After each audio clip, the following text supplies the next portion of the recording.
Welcome to Grant's Rock Warehouse, and tonight we are live. This is another episode in our Electric Light Orchestra series.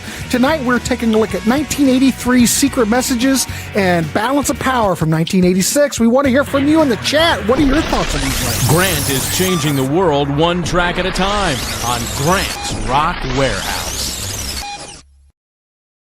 All right, everybody, we are live, and we are, well, damn it, we're live. Anyway, look at this panel. We've got Webb. We've got the Parish of Rock. We also have Marco here. We are talking ELO. This is yet another episode in our ELO series tonight. Secret Messages from 1983 and Balance of Power 1986. Now, I know that these records might not be the most popular in the ELO catalog, but we're going to take a look at them because we're completists here, and we're just trying to turn you on to music. And this panel, who better than can do this? So anyway, gentlemen, how are you tonight? Doing great. Wonderful. Look at that. God, look good. All right. So anyway, we're going to start out now. The way we usually do this, we do want to hear from everybody in the chat.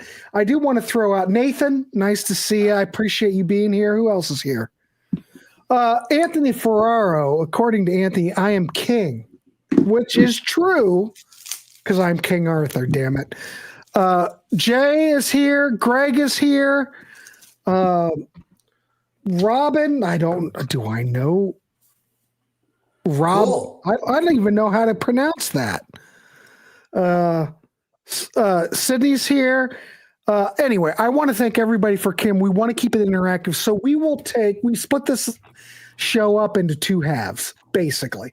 We'll talk about Secret Messages first, and we do want to hear from you. So be ready with a rating if you do know this album.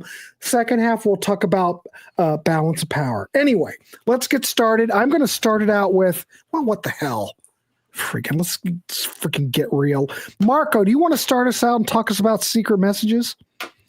Yeah, I'd love to. I mean, right. This is an interesting time period of the band. Not my two favorite albums of the Yellow catalog, and I'll kind of explain what was going on in the band at the time. But I mean, we had previously talked about some of the earlier albums, and I think even Bev Bevan has admitted that ELO really was kind of like Jeff Lynne was kind of heading the band, and even on the earlier records, a lot of it was like Jeff Lynne's vision. He would even tell Bev what to play and stuff like this. But I think at this point, Jeff really started taking over the musicality side of it to the point where, Kelly Grucut's here, but he's only recording a couple of songs on Secret Messages. Mm-hmm. And he would kind of be out of the band shortly after it came out. He was only on backing vocals on two of the songs. And based on two of the songs, he eventually sued the band and won for royalties. And at that point, he was out. He had left. At that point, he quit, basically. Yeah, if you're suing Jeff, you're probably you're never coming back into the band. Let's just say that. But I think on the whole, I was going to sue Grant for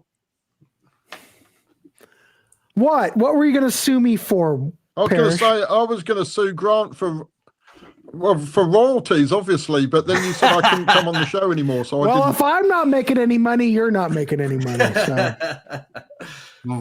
Nah. Well, that doesn't help, does it? No, it doesn't help at all. Anyway, go ahead, Marco. Go ahead. So I think the concept of Jeff really heading the band, I think I'm going to talk about Balance of Power later and how it gets even further in that direction. But I mean, by this point, Jeff is pretty much directing the band at this point. You can tell in some ways the band is very fractured. There's no photo shoot for this album, so they didn't take any new photos for the for the album cover or anything like this. The band, Kelly Grucut's not really on it. Bev is finding himself less and less pleased with the situation, finding himself more of a hired gun than as an actual member of the band. And he was kind of growing resentful towards Jeff, although he did not leave at this point. He stayed right till the end of After Balance of Power. Well, Marco, I don't want to interrupt, but I'm going to interrupt. When I listen to this record, I hear a lot of drum machine. Is Bev even really playing on here? There was a lot of drum. So again, yeah, for the recording, Jeff started relying on drum machine parts, and even the parts that Bev actually does record. Literally, Jeff would use the drum machine, finish the song, give the part to Bev, and say, "Play this." So even what Bev was playing wasn't even like his, you know what I mean, creative contribution. So he started, and you could tell Bev joins Black Sabbath temporarily during the Born Again tour with Ian Gillan. They did not tour for this album. The band was really fractured at this point. This album and the next album basically were contractual obligations. That's the way Jeff saw them, rather than a creative thing at this point. Jeff wanted to branch out. He wanted to do more producing. He was writing songs for other artists at this point. Well, I don't want to mix it up, but we're having a discussion here. And at Webb, you can jump in. Parish, you can jump in. Yeah. I always thought that, after Discovery, even before Discovery, I think Discovery was when it was starting to be. I like Discovery. I like Time. Yeah. But I think that this is when ELO was like on the downward slope. I think Jeff kind of checked out by then. Not totally, but I don't know. I'm just throwing it out to the panel. Yeah. I don't know. I agree with you on that. And I think these records. Yeah. I like these records. What's interesting is that Secret Messages was actually recorded as a double album, wasn't it? Because they had a 2-album deal left with Jet, so they recorded it as a double album to try to finish the contractual arrangement with Jet. But Jet only released it as a single album, so they had to do another one, which was Balance of Power. And if you listen, I think it was only fairly recently that Secret Messages actually came out as the original double album. So you can actually hear the whole album now. Yeah, but Beatles Forever, I don't think was released on it. I noticed that you can see it. Okay, everybody, I did a little bit of research on here because I was always wondering if you go out and look on Discogs that they did release a whole bunch of extra bonus tracks as this got released in Japan. Of course, it got released in Japan on CD. Here, I think that there was a vinyl release, but the Japanese love CDs. So there was actually a CD release in Japan, but there was a lot of all these other tracks that were meant for this album came out, except Beatles Forever. Mm-hmm. And the interesting thing, too, to Parish's point, this was supposed to be a double album. And what's interesting is this album would have fit on a CD, but CDs were not they may have just been coming out, but they weren't as popular. So to the record company, it was a risk because double albums were kind of out of vogue at this point. So it would have been a risk to print a bunch of double albums. I mean, Tusk from Fleetwood Mac had come out before this. That's 79. And eventually it quickly had gone into bargain bins, regardless of the how good that album is. Whether you think it's good or not or whatever. But I love Tusk, Marco. I love Tusk. I will say that I love that. So even five years removed from that, putting out a double album was not in vogue at this point, and CDs were not at that point yet where they could have fit in on a CD. So Jeff had to go back into the studio and re-record some of the sequences that drew some of the songs together and remix them and stuff like this. But some of the songs had come out as B-sides to some of the singles. But you're right, this was the start of the downward trajectory. I mean, the album, it did chart in the top 10 on the British charts, but the single number 4, Little Dime. Rock and Roll is King was the Rock and Roll is King was their last top 20. Is that a number 4? Mm-hmm. The album Secret Messages, I think, debuted at number 4, but Rock and Roll is King. Was the album was number 4. Yeah, it was barely top 20, I think, in the US. Yeah. And so going back to the album, so they were kind of a fractured band. Bev was starting to do other stuff. Jeff was starting to do other stuff. Kelly Grewcut's out of the band. He's suing the band.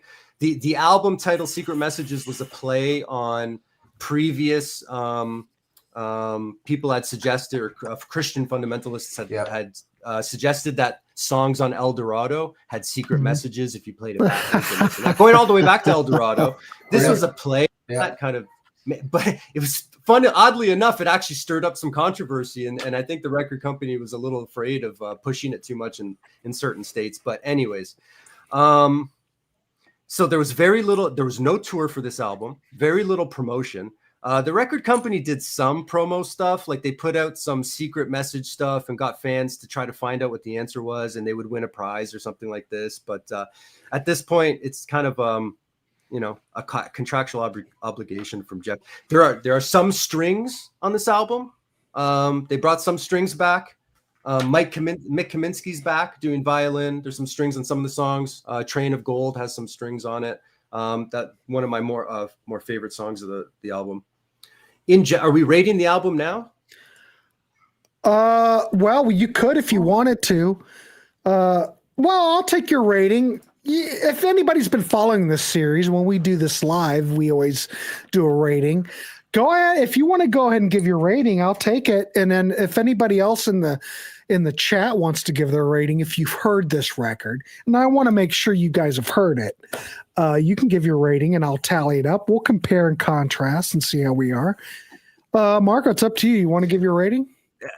Yeah, absolutely. So at this point, the band's fractured. They're not really doing promos for it. They're not playing live. They're kind of going in their different directions. They're contractually obligated to do this, right? So, Jeff's doing hardly any interviews for this album or anything like this. He's really focused and he's wanting to focus on moving on with his career. However, the songs I think are good. Mm-hmm. I think overall, this is actually a pretty strong album.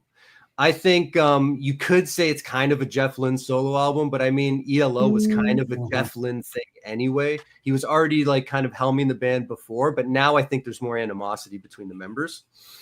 I think some of the stronger tracks on the album are Four Little Diamonds, Train of Gold, yes. Rock and Roll is King. Yes. Like there's a lot of strong. I even like Secret Messages, the title track, I think is phenomenal. Which was also a single. Secret Messages was a single. Yeah. Rock and Roll's King was a single. Four Little Diamonds was a single. Rock and Roll's King did all right. Some of these singles did all right. Yeah.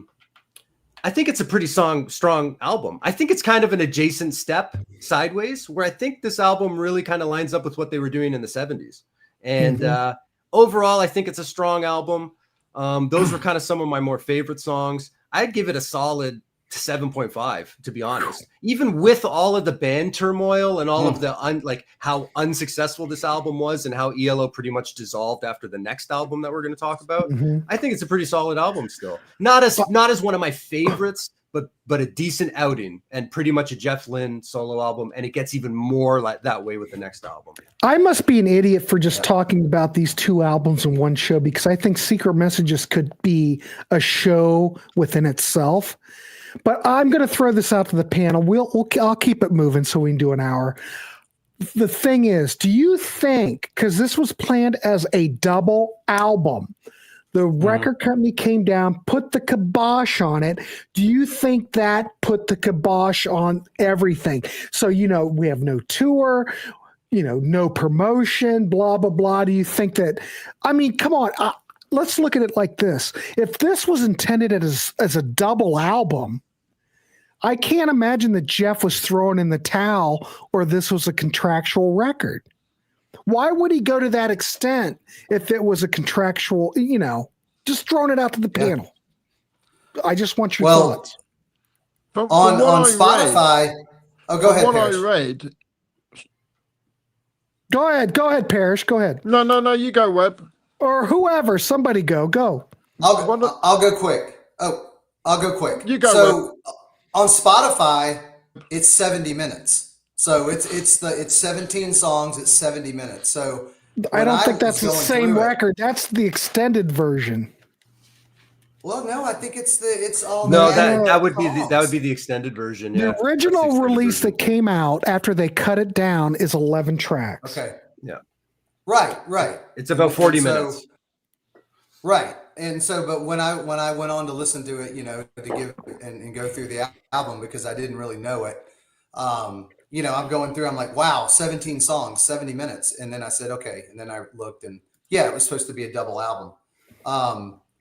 I don't know though. The idea, like Marco said, of doing a double album in 1983 is probably not, record company didn't buy it at all. So I don't think it was a very good idea, but now the songs, like Marco said, if you want me just to You want me just to talk for a couple Well, we minutes got about it? 7.5 from Marco. Go ahead. Why don't you go ahead, Webb, and talk about what you've heard? Since you weren't really familiar with it, I like the idea that you're going to listen to it with a fresh set of ears. Go ahead. Give us your thoughts on it. And like I said, anybody in the chat that's heard this record, please give me your scores, and I will bring it in. All right.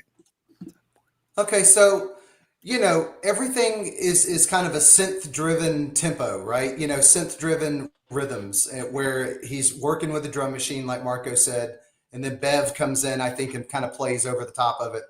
And as long as he stays in time with the drum machine, it sounds like real drums on top. Not my thing, but it's 1983, so it's kind of with the times. And I thought Secret Messages was a pretty cool song. I mean, it fades in. It's a cool build-up. I thought the verse was catchy, and I don't know. It kind of stuck in my head. And it's hardly. I don't hear much. Yeah, I don't hear much guitar in it. There's a really cool guitar line in it for like 7 seconds, in the middle of the song. The next few songs didn't do much for me. I know I've heard some people were talking about Bluebird, but it didn't really stick with me. Stranger, I thought was a pretty cool song. I thought it, not much to say about it, except it was pretty cool. Danger Ahead sounds like, I always have to do this. Girls Talk by Dave Edmunds. It has the same chord progression as Girls Talk by Dave Edmunds. And reminds me of the Beatles too. Yeah, totally. Isn't that Elvis Costello's song? Girls Talk is it's Elvis his song, Costello. but then it was, yeah. Yeah, but Edmunds Elvis wrote it. Edmunds had the hit. Yeah, Edmunds had the hit with it though. I mean, the video. I remember seeing a video and hearing it. I know it from Edmunds. Anyway, the point is that I think it's a pretty cool song. Major Head. Four Little Diamonds is catchy as hell. Yeah, I like when he goes on 4, ready 4. He doesn't count 1, 2, 3, 4. I just thought that was pretty. That was some good humor in there.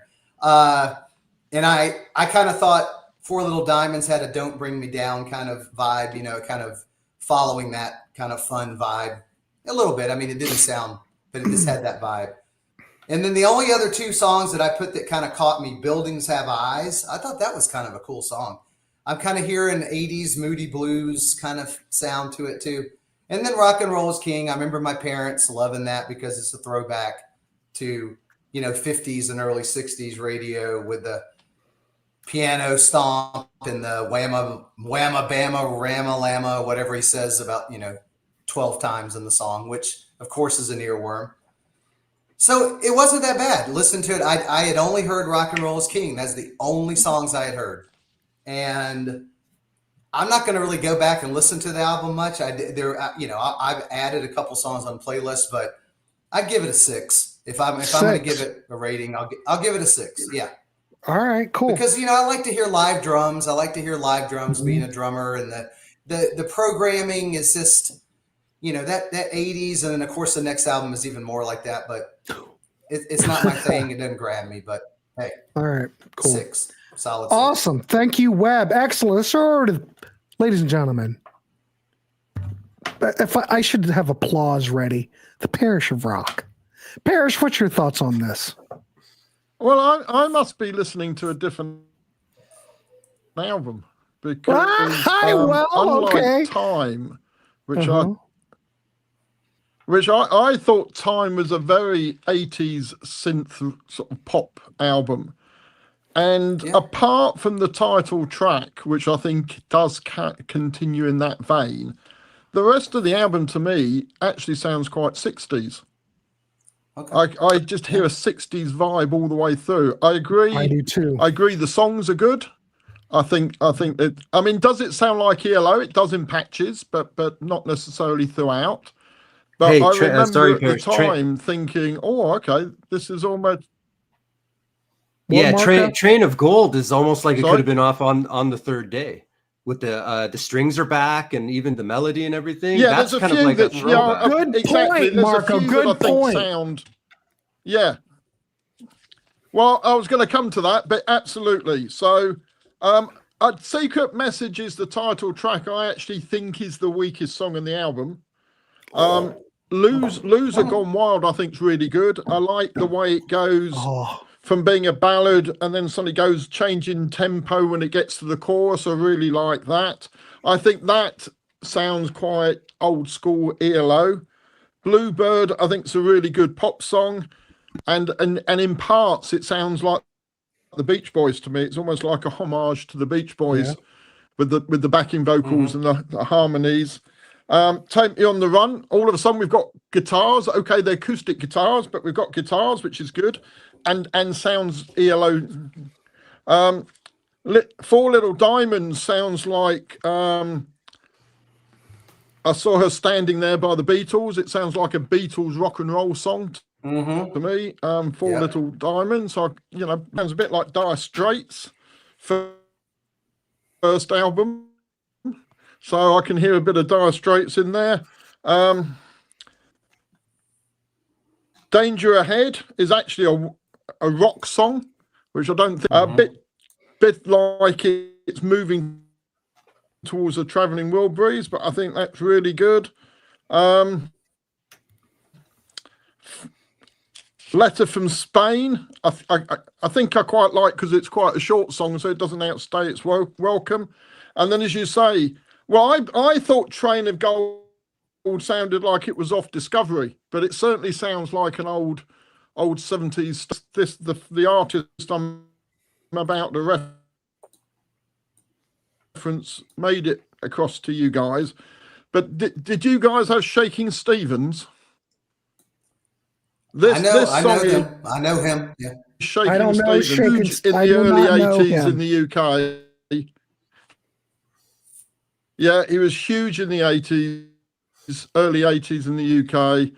Was sort of retro rock and roll, had loads of #1 hits, Shaking Stevens, and then they used it themselves. And it's the kind of thing that Status Quo was also doing in the early 80s. So it's that kind of old, it's almost like a 1980s take on Fitted at the time. I still like it. So I think this is a decent album. It's not a classic album, but I think the songs are good. And I think it does in part sound like ELO. And I'd give it a 7 out of 10. All right, cool. That's it. Excellent. This Old House. That's it, Greg. All right, cool. Edmund's had some fine albums worthy of a show, at least. Well, we might look at that down the road.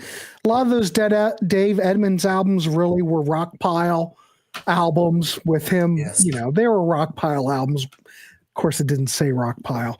Anyway, so what Nick is my Lowe. thoughts on this? Well, what's that? I said Nick Lowe. I love some Nick Lowe. Love Nick. All right. What's my thoughts on here, ladies and gentlemen? Well, Secret Messages. I would have thought, if I compare this to Time, I thought that Secret Messages might have been at the album before Time. For the amount of 80s that's on it, for some reason it works. Normally I wouldn't accept it. I would go, oh my God, a band from the 70s trying to go into the 80s type of mode. It doesn't work. Well, for some reason, I think this record works. Like the Parish said, I think it's very Beatlesque, but it crosses over into that 80s vibe. Would I rather have more acoustic drums than the drum machine? Of course I would. Would I rather have more strings? Of course. But like Marco, I think that the songs are here. I think these are a good batch of songs. I think Secret Messages, I love Secret Messages. Catchy, it's memorable. I wish I could critique it, but I really like this album better than Time. Rock and Roll is King. Come on. Rockabilly. It's got a damn violin solo in it. I think it sounds great. Bluebird, kind of melancholy. I think it sounds like traditional ELO. It's got the harmonies. It's got strings. It kind of reminds me of El Dorado.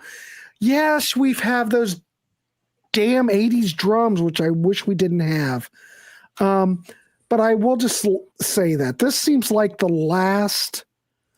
I mean, if we look at the whole thing, look at everything, we're looking at Balance of Power. We're looking at the albums we haven't got to those albums yet, but we'll look at those. This just seems like the last hurrah. And I think had this been the double album that it was supposed to be, it might have worked better. Now I need to hear that. I haven't heard it because, well, it's expensive for one. But evidently it's on Spotify. The whole Webb, did you say it's on Spotify? Right. Yeah, I mean it's 17 songs, 70 minutes. So I think it's the whole. It looked like it was the whole album, the whole original intended. Ladies and gentlemen, Starman's here. I like Rock and Roll is King, but it's always struck me as a cashing in inferior rewrite of Hold On Tight. Yeah. Possibly. I don't know. I like this album better than Time. I'm going to go out on a limb.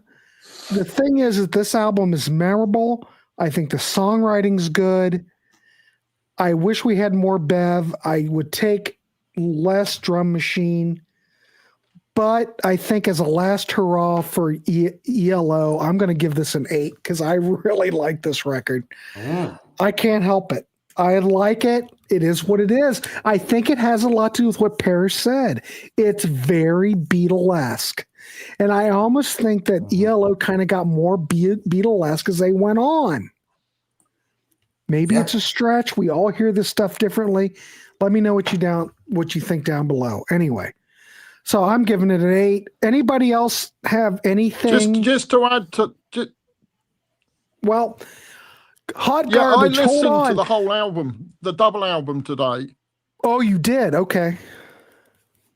Yeah, I was saying I listened to the double album today, and it's the first time I heard it, and it's got some really good songs on it.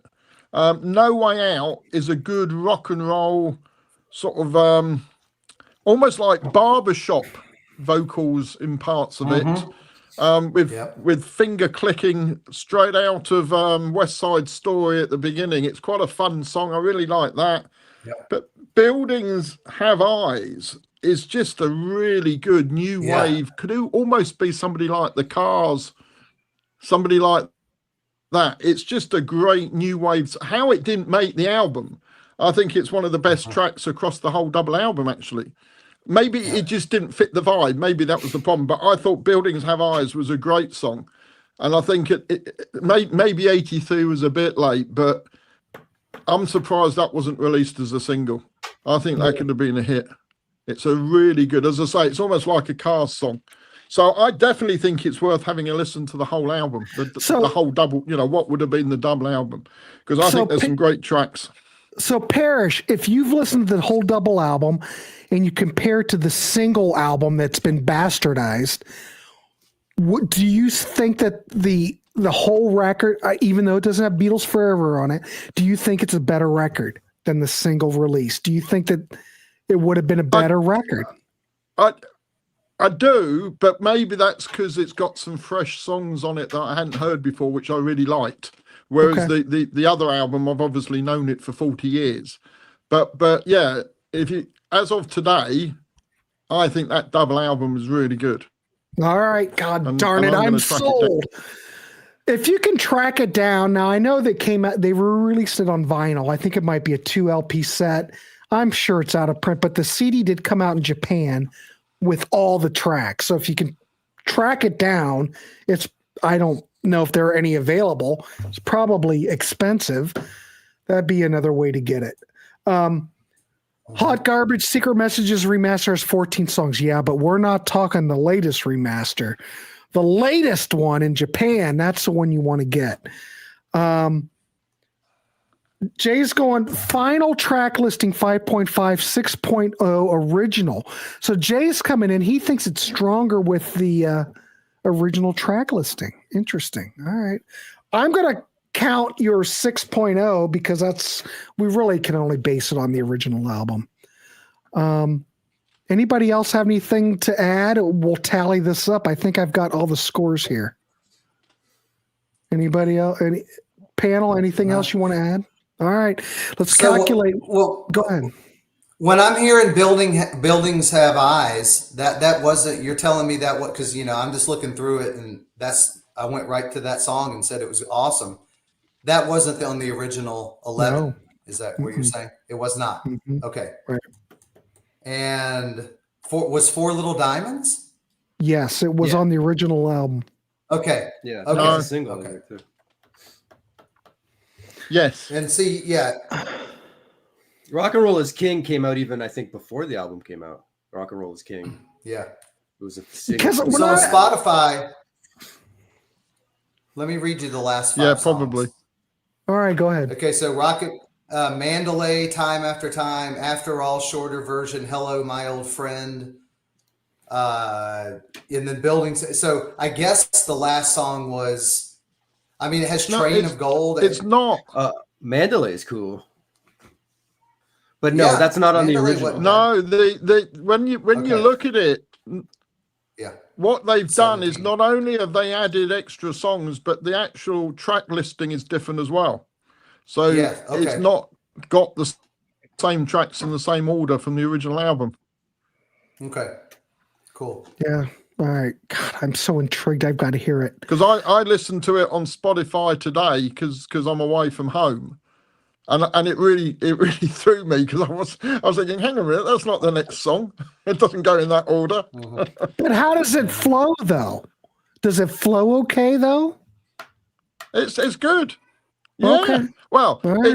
it was a Well- bit odd because it's not, you get used to it. You get used to a sequence, don't you? But because it's got the extra songs in there as well, after a couple of plays, yeah, it flows fine.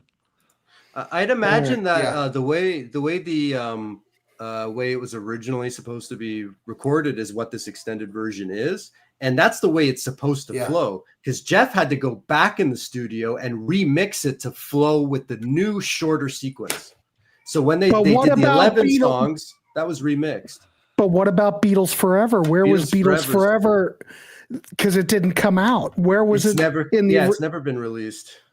There's Apparently, Boots- there's Kelly Boots. Grewcut's on that one, and I think he says when they were recording Beatles Forever. I've never heard the song. I don't think it's ever been released or not. But There's I don't know if people Boots. have heard- Go out and look on YouTube. It's out there. I've never listened to it or heard it, but Kelly Grewcut said he thought that would be a big hit for them if they did release it. But he played on that one, and that was not on the extended version or the original.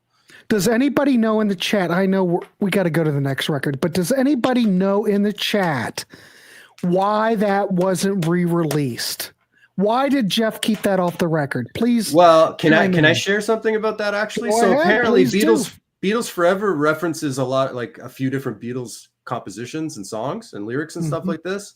And I had heard or read somewhere that part of the reason why it wasn't released might have been because of Jeff's association with George Harrison after ELO, and the fact that Beatles Forever doesn't actually reference any of the George Harrison compositions, and that might have something to do with it. They references the Boom, John there you Lennon, go. John Lennon and That's it. Paul McCartney songs, and not a George Harrison song in there. So. I'm amazed that we still have "Girl at the Window" out there from Idle Race. I'm just saying.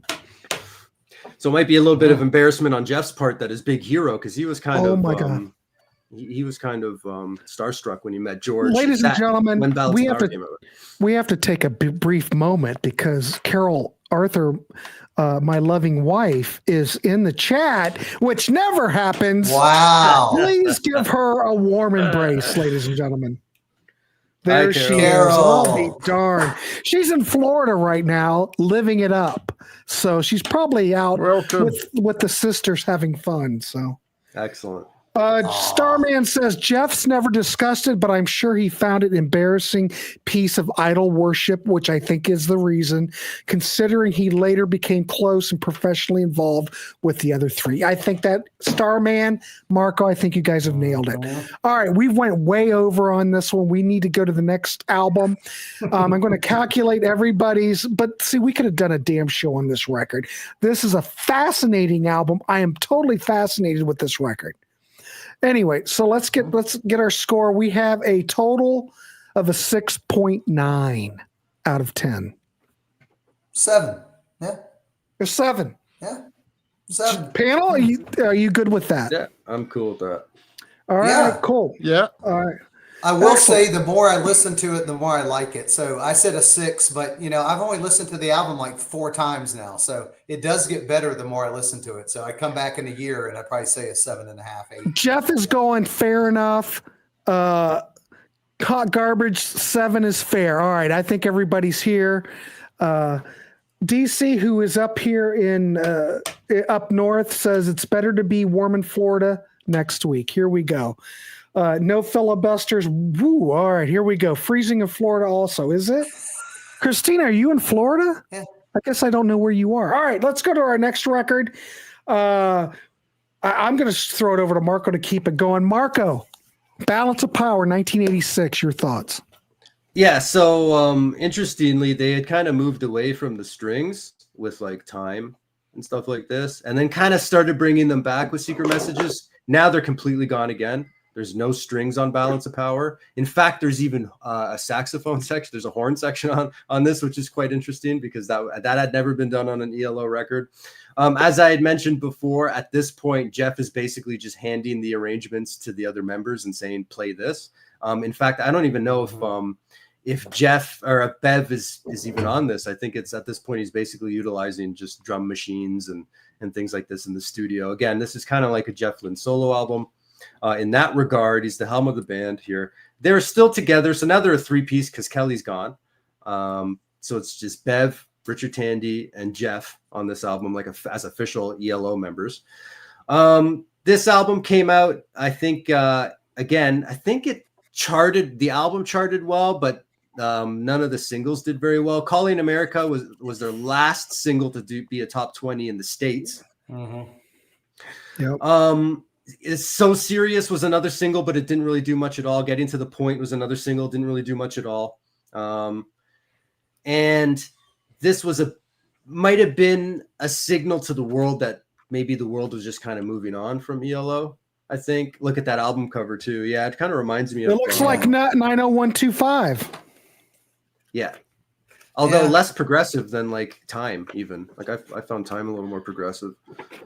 Well, there the boys are. Look at them. Look at them. That's a mid 80s look right there. Yeah, that's a mid 80s. I don't have the remaster of this. I don't know if there are any bonus tracks on it. This is just the original CD from back the 80s CD. So the interesting thing about this album is if you look at some of the lyrics, Jeff had been I think at this point he was breaking up with his wife. And if you read some of the lyrics, like So Serious is kind of about, breaking up, and Calling America, even the lyrics in Calling America is kind of like breaking up. She left a number I could call, but no one was there. No one at all. There must be something going wrong. The number just rings on and on. Apparently this had been brought to Jeff's attention, but he dismissed it and said this had nothing to do with anything. This literally at this point, because you brought up the point that, Secret Messages was it supposed to be a double album, that maybe he was more invested than what maybe I had suggested about it being a contractual obligation. He literally said this album was a contractual. I literally put this album out to put it out because we needed to. It had nothing to do with anything. There was kind of like he literally was getting this album out so he could move on to other stuff. Again, there's no tour for this. Although they did play. So every episode I like to bring up what Roy Wood is doing. What is Roy doing? So he had his own album out, and they played a charity event in Birmingham, and Roy was on the bill. He played, ELO played, so it was one of the few shows that ELO did live, and George Harrison was there, and some other artists and stuff like this were there. Bev even played played in the video for Roy's song Under Fire. So Bev is kind of doing stuff with Roy again. So Roy's he's kind of always around like every episode. And when I read both their books, he's always kind of around ELO somehow, even though they're not playing together. But Bev is kind of hooking up with Roy again. They're really on the outs. This album comes out. The singles don't do much at all. And basically the band just quietly disappears. There's no announcement made. The band is just disbanded. They finished their contract and everybody just went their separate ways. That was it. And that was it. That was it for ELO. In terms of like the songs, again, I don't think this is really a terrible album, to be honest. I don't mind the song. Like So Serious isn't bad. Getting to the Point isn't bad. They kind of sound like ELO adjacent, like songs from the 70s. They could have, like I was mentioning about Secret Messages. You brought up a good point that Secret Messages could have come out before Time. Yeah, I think so. Yeah, some of those songs off Secret Messages could have been on some of those 70s albums. I kind of think these ones do too. Maybe not sound wise, but just like arrangement wise, musical performance wise. I mean, Jeff Lynne is a guy like, maybe he's not the most technically talented singer, but his voice didn't really change throughout the years, like he still sang as well as he did on the early stuff, in my opinion.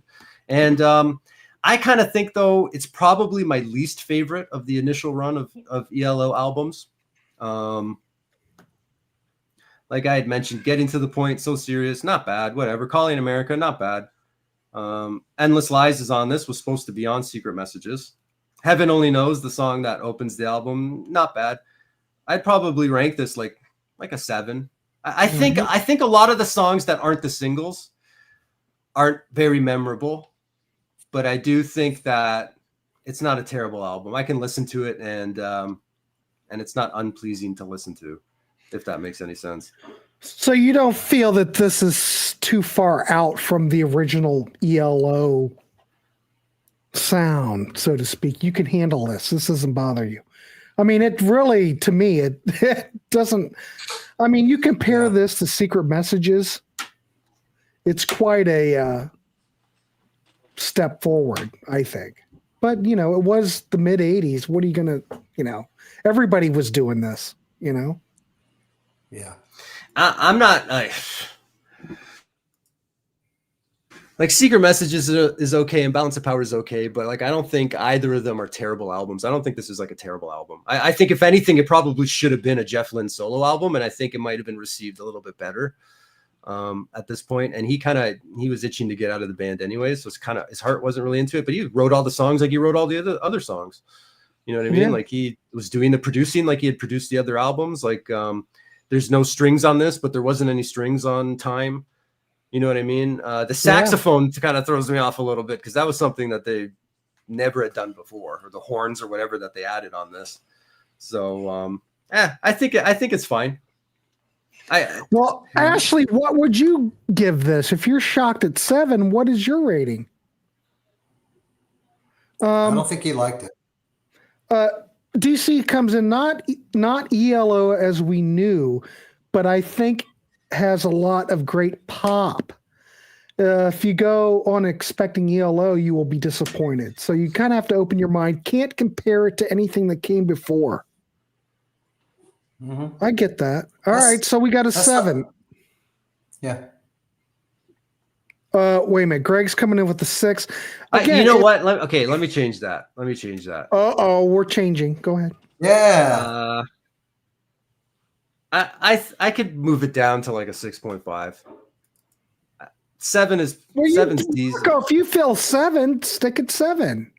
You don't have to move it down. I'll go 6.5 if that's what you want. No, I'm succumbing to some peer pressure here. I do think some of the songs on here are just as good as songs from earlier ELO albums, but I do think that it's less memorable than earlier albums, and I'm probably being generous if I give it a 7. So let's say 6.5. We're getting some low scores here. Ash came in with a 2. I want everybody to, if you know this record, I do want you to be honest, because if someone's going to watch this show later, we do have to be honest on this. So that's all. I don't care what you rate it, as long as you're being honest. So Nathan's coming in with a 5.5. All right, cool. Marco, that's totally cool. We're friends here. Doesn't matter to me. All right, let's throw it over to Webb. What's your thoughts on this? Well, I'm not going to give it that high of a rating, but I'm not going to go down to a 2 like Ash. But, it has that 80, 85, 86 sound, very synth-driven. But there are some good songs. I agree with what DC said again. It's hard to listen to ELO in these last 2 or 3 albums and not think about the ELO that I love so much, which is a lot of the 70s. So that's hard to do, DC. Going in like that and saying, well, if you go in thinking ELO, you're going to be disappointed. But I thought Heaven Only Knows is a pretty cool song. They throw in like a odd time signature in the chorus. It's weird. I couldn't even count it. It's like in 7 or 5 or something. It's odd. But it was cool. So serious and getting to the point, like Marco said, where it sounds like he was breaking up or getting a divorce, because getting to the point is really melancholy. I put a melancholic melody, and the piano is cool, very sad kind of vibe. I put Is It All Right is a cool song. Go ahead. No, no, no. Oh. This is my least favorite of the original run, but it's definitely better than the later album Zoom. Oh, well, we're not to Zoom yet. Yeah.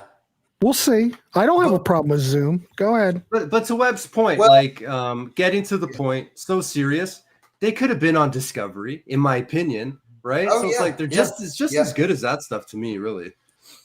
Oh yeah, and you know, I'm going to be honest, and I'm doing this series with you guys, and you guys are bigger fans of ELO than I am. You know, I told you I love the 70s run, but then kind of like Discovery and on, it's not much for me. But I honestly, I'd heard Calling to America, yeah.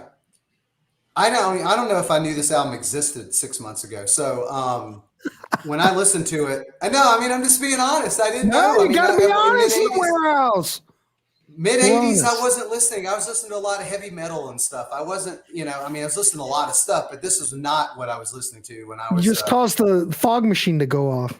Yeah, junior in high school or even a senior in high school, we were not listening to ELO. I mean, we might have been listening to Fire on High and something like that, something from that era. But I would only give it a 5.5. I saw that. Right. I hate to feel like I'm dogging the band when I'm on here supposed to be talking about them, but we're not dogging anybody. We're here just to turn people on to stuff. This is not your cup of tea. I get it. We're just trying to save people some money if they're going to go out and buy it. Yeah. That's all it is. I know we're a little late. Yeah, I think ELO. Some people. Yeah, but I think ELO Uber fans are going to like pretty much everything that's put out because Jeff Lynne's a great songwriter and he writes good melodies and he's a great musician. But it's just kind of tough to digest. So. No worries. All right, cool. Let's throw it over to the Parish. I can hardly wait to hear what the Parish has up his sleeve. Parish, what's your thoughts on this record? Well, the first thing is they did actually tour this album. Mm-hmm. Certainly in the UK and in Europe. And in Europe, they supported Rod Stewart. So that was a bit of a fall from grace, I think, that they ended up as. And it must have been the start of Jeff's friendship with George Harrison, because George Harrison actually supported ELO in the UK when they toured. Mm-hmm. So that must have been kind of the start of that friendship. What do I think about the album? I've kind of got mixed views on it, really. If I was to view it as an ELO album, as a standalone album, I think it's quite good. I think the songwriting again is pretty good. It does sound a bit like Jeff Lynne's on Autopilot can write some good songs. So yes. Overall, I think it's okay. Heaven Only Knows I like the Beach Boy harmonies against on that song. But my favourite track, I've got two songs on it I really like. Sorrow About to Fall, but with synth added. I think it's that good. And in fact, it's probably my favourite song by ELO in the 80s. I think that's a great song. Well, and then somebody mentioned it earlier, but Send It sounds to me as if that's the one that could have been Dave Edmunds at its peak. I just think that's a Dave Edmunds song. And somebody said that about a track off the previous album. So I think those two songs are really good. In fact, I think those two songs are excellent. Calling America Again is quite a good poppy song, and I think it's got a really catchy chorus. I think the songwriting's pretty good. And it's difficult to rate it, because if I was to rate it as an ELO album, I'd probably give it a 4 out of 10.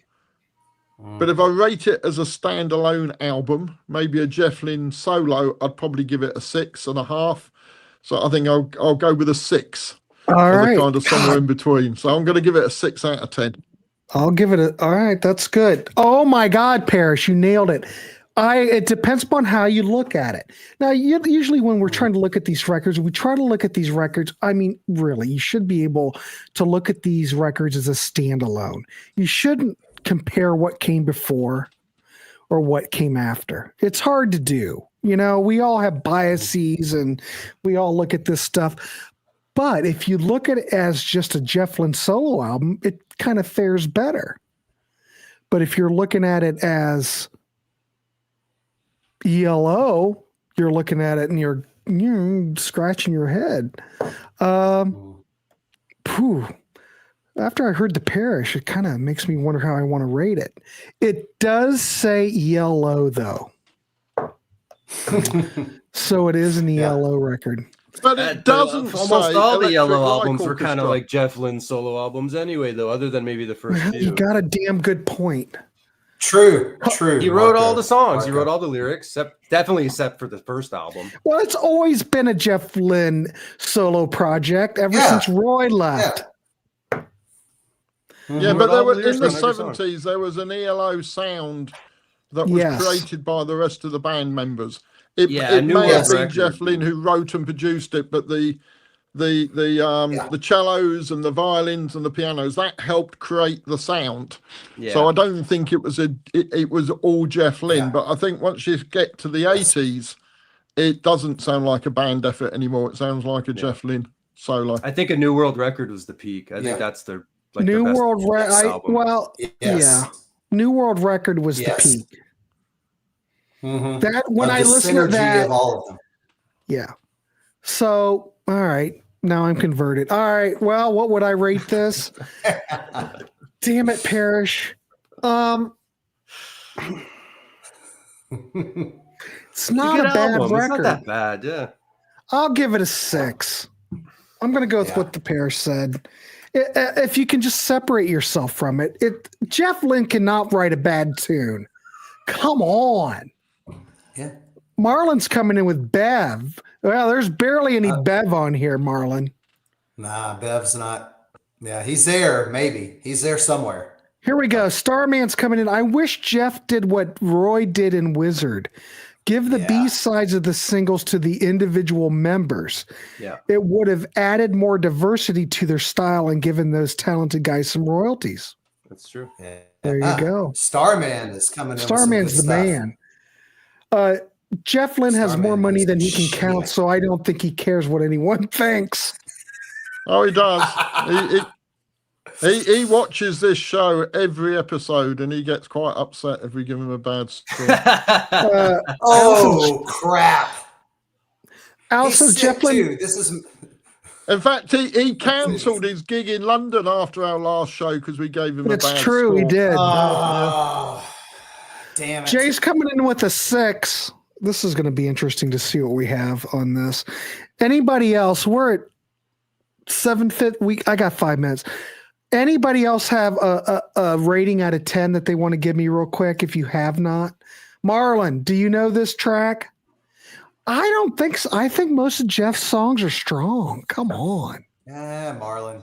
He I can even write a like little all that stuff.